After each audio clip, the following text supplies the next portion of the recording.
یعنی جو تیری نیچر ہے نا اس کو ٹیمپر کر دے. اب یہ نیچر ٹیمپر کرنا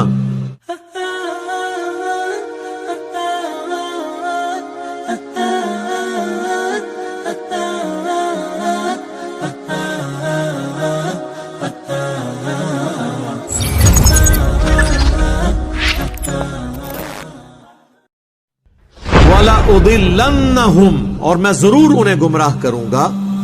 وَلَأُمَنِّيَنَّهُمْ اور میں ضرور انہیں لمبی لمبی امیدیں دلاؤں گا کہ ابھی تو بڑی عمر پڑی ہوئی ہے, جوانی میں داڑھی رکھ کے روگ لگانے کی کیا ضرورت ہے.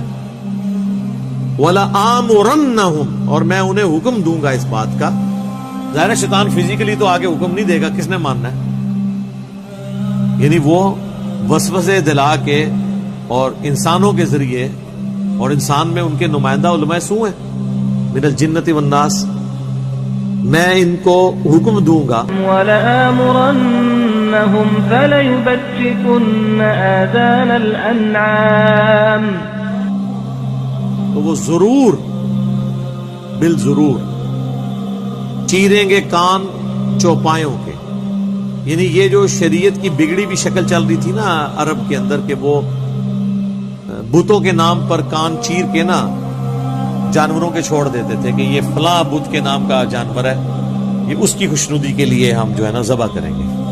یہ تو اللہ کے لیے ہونا چاہیے. تو اب اللہ نے تو خیر پھر اپنے لیے تو کہہ دیا کہ جو ابو داؤد ترمذی میں حدیث ہے کہ جو نبی اسلام نے فرمایا, سیدنا علی کہتے ہیں کہ کوئی بھی ایسا جانور اس کی قربانی نہیں لگے گی جس کا کان کٹا ہوا ہو, سینگ ٹوٹا ہوا ہو, لاغر ہو, لنگڑا ہو. اس کے پیچھے یہ بھی ریزن تھی. حالانکہ اب کان کسی کا کٹا ہوا ہے وہ بیسیکلی مشرکین کی بھی ایک مشابہت ہوتی تھی, وہ چیز منع کرتی تھی. وَلَآمُرَنَّهُمْ فَلَيُغَيِّرُنَّ خَلْقَ اللَّهِ. اب یہ جو سورہ نساء کا آیت نمبر 119 کا یہ پورشن ہے نا, اور میں ضرور بالضرور انہیں اس بات کا حکم دوں گا, پس وہ ضرور بدل دیں گے تیری بنائی ہوئی خلقت کو. یعنی جو تیری نیچر ہے نا اس کو ٹیمپر کر دے. اب یہ نیچر ٹیمپر کرنا یعنی ایک جانور سینگوں والا ہے, آپ نے اس کے سینگ توڑ دیے, نیچر ٹیمپر کر دی. اس کی کان تھے کاٹ دیے, نیچر ٹیمپر کر دی. یعنی جس چیز پہ قدرت نے اس کو بنایا تھا اس کو آپ نے توڑ دیا, اس رول کو توڑ دیا.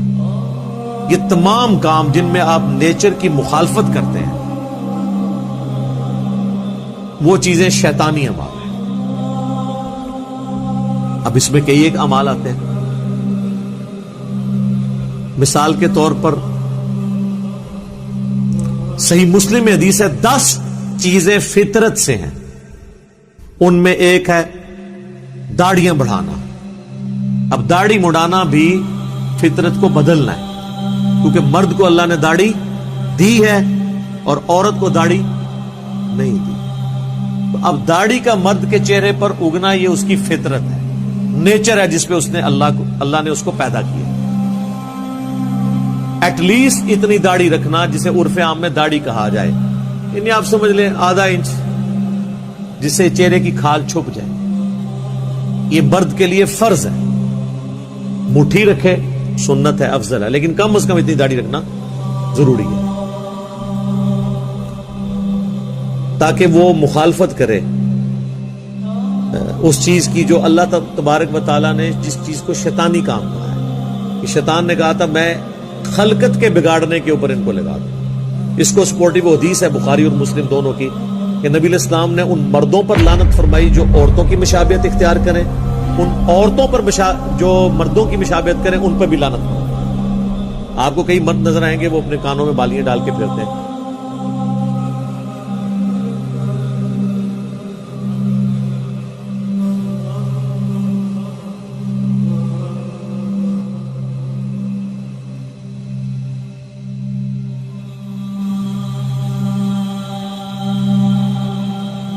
اچھا وہ یہ سمجھ رہے ہوتے ہیں ہم بڑے ڈومیننٹ ہیں.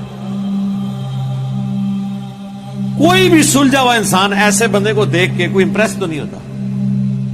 آج تک آپ میں سے کوئی بندہ اس میں تھوڑی سی عقل امپریس ہوتا ہے کہ یار کہ کان ٹوٹا جائے, اور وہ اپنے میں سمجھ رہا ہوتا ہے میں پتہ نہیں کیا توپ چیز بن گیا ہوں. اب کانوں میں بالیاں ڈال لی ہیں, عورتوں کی مشابہت اختیار کی, تو لعنت کا مستحق.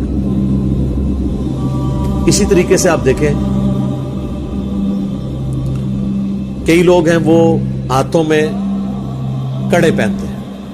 اب ہاتھ میں کڑا پہننا اور زیورت کی ایک قسم کی ایک ریزمبلنس اختیار کرنا, ہم تو یقین کر ہم نے تو وہ کبھی چین والی گھڑی نہیں پہنی اسی ڈر سے کہ یار میں اس میں فتویٰ نہیں لگاتا کیونکہ اس میں تو گھڑی آ جاتی ہے, لیکن بہرحال پھر بھی شروع میں تو احمد بریلوی صاحب تو وہ کہتے تھے یہ عورتوں کی مشابہت ہے, چین والی گھڑی وہ نہیں پہنتے تھے, اس کو مشابہت سمجھتے ہوئے کہ زیور کے قریب ہے, میٹل تو ہے نا, لیکن گھڑی کی وجہ سے اس کے اوپر سے وہ حکم اتر جاتا ہے. ظاہر ہے وہ چوڑی یا اس میں آپ کا کڑا اس میں تو نہیں, اس کیٹیگری میں فال نہیں کرتا.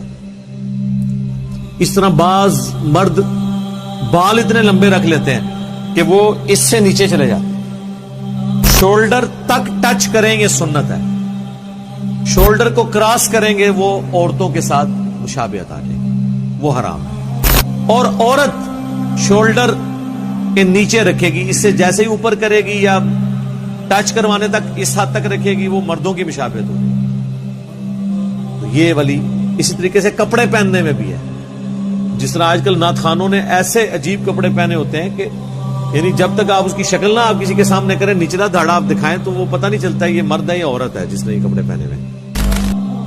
پہلے تو یہ صرف پہنتے تھے ہمارے یہ جو سنگر حضرات ہیں, لیکن اللہ کے فضل سے یا بلکہ کہنا چاہیے اللہ کے غضب سے نعت خان تو جو ہے سنگرز کو بھی چھوڑ گئے, وہ پھر بھی کوئی ڈیسنٹ لباس پہنتے ہیں. نعت خان تو ان کی تو پگڑیوں میں 5-5 10-10 رنگ اور گوٹے لگے ہوئے ہوتے ہیں, اور وہ اپنے طور پہ یہ سمجھ رہے ہوتے ہیں ہم اچھے لگ رہے ہیں, لیکن یقین کریں ہمارے تو چھوٹے چھوٹے بچے بھی دیکھ کے ان کو ہنستے ہیں